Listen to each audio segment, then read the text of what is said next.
Welcome to Storycraft Portal, where every story is more than just words. It's an experience that stays with your soul. Today's tale is not just gripping, it's heartbreaking. Imagine this: a national footballer, a hero on the field, hiding under his own bed, paralyzed with fear as masked men storm into his home. He watches in helpless silence as the love of his life and his 5-year-old child are dragged away into the night. The sound of gunfire, screams, and then silence. This wasn't just a home invasion, it was the shattering of his world. The night was unusually quiet in the city of Guayaquil, Ecuador. Jackson Rodriguez, a rising football star, had just returned from a long day of training. His wife set the table for dinner, their 5-year-old son giggling in the living room, unaware of the storm about to hit their lives. Jackson smiled as he watched his family, his world, wrapped in the simple warmth of home. But behind the stillness, danger lurked. Unknown to them, a pickup truck with no license plates had parked just a block away. Inside were men with guns, masks, and a plan. As the clock struck 3 a.m., the lock on their front gate clicked open.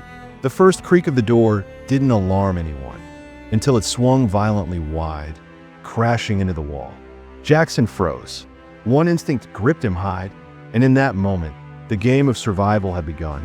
Jackson's breath caught in his throat as heavy boots stepped onto the wooden floor. The intruders moved fast, their voices low and command sharp.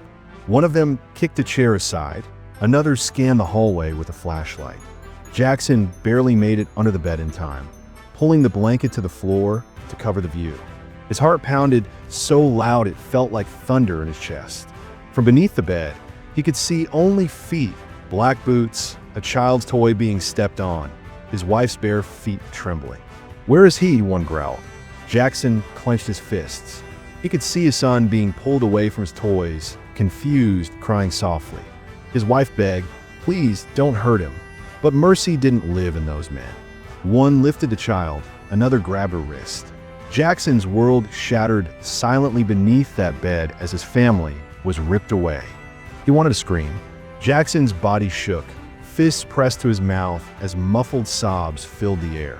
He heard the sound of his wife resisting, her footsteps scraping against the floor, then a sharp cry, followed by silence. His son called out, "Mama," then nothing. The front door slammed shut. The house fell dead quiet, like the soul had been sucked from its walls. Jackson didn't move. Every instinct told him it wasn't over yet. He waited. Minutes crawled by. Still silence. Slowly, he emerged from under the bed. The living room was a battlefield of broken glass and chaos. One of his son's shoes was still there. He picked it up and felt his knees. In that moment, Jackson realized this wasn't just a robbery. It was a message. But from who? And why him? The air felt heavier now, like grief had settled in to stay. Jackson's hands trembled as he grabbed his phone. 911. His voice cracked. "They took my family."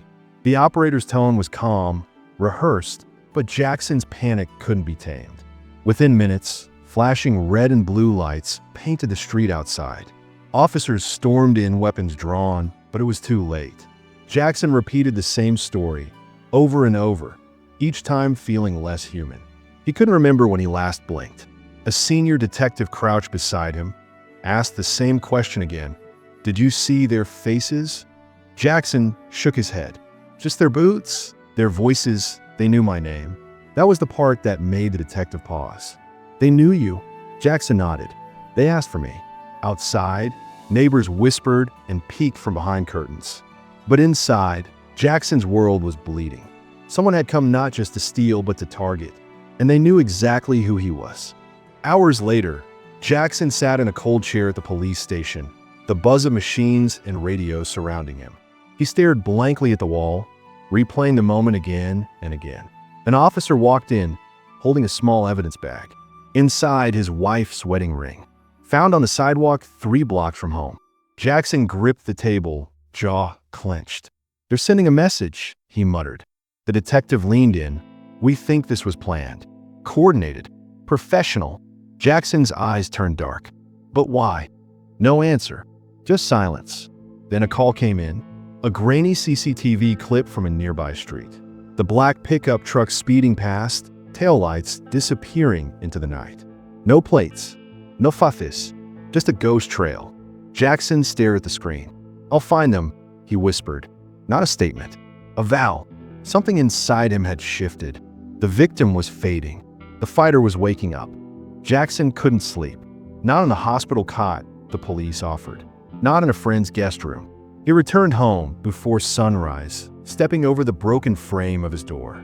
The house was a memory now, a graveyard of the life he had.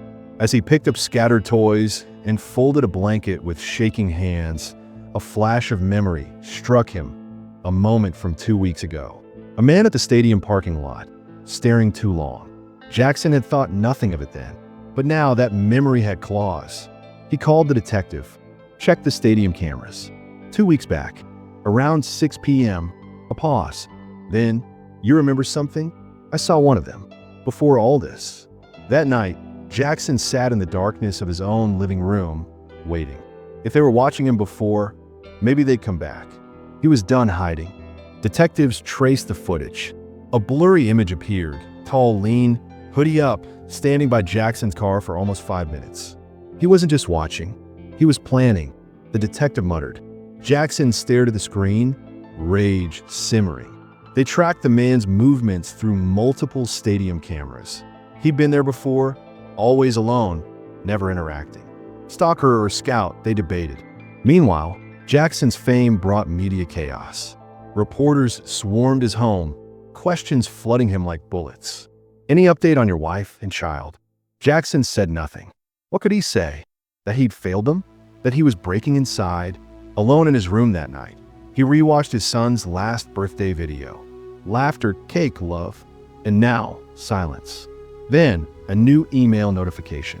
No name, just a video file titled "Watch." He hesitated, then played it.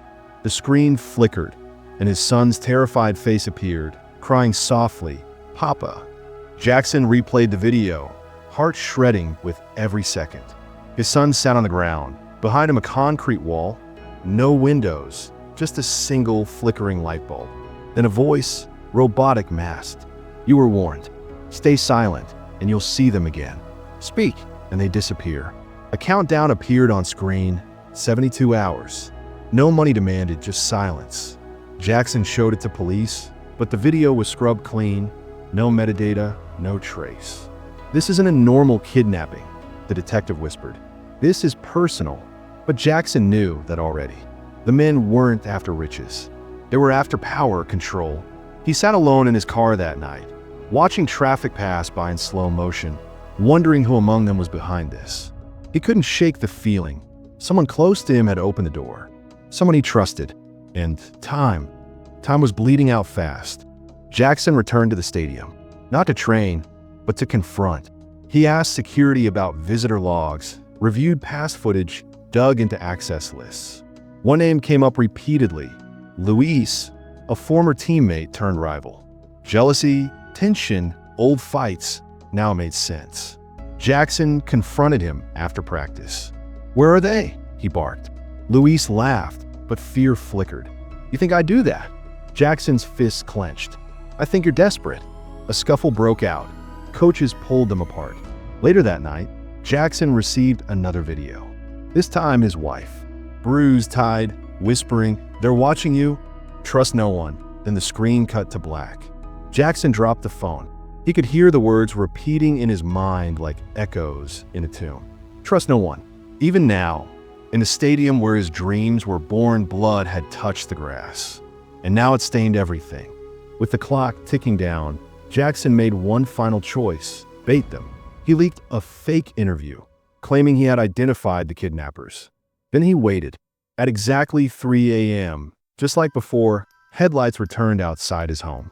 But this time, police surrounded the area, hidden, armed, ready. The truck arrived. 2 men stepped out. One held his son, the other had a gun. Jackson stepped into the doorway. It ends now. A flash. Gunshots. Screams. The chaos lasted seconds. When it ended, his wife and child were safe, shaken, but alive. The kidnappers were arrested.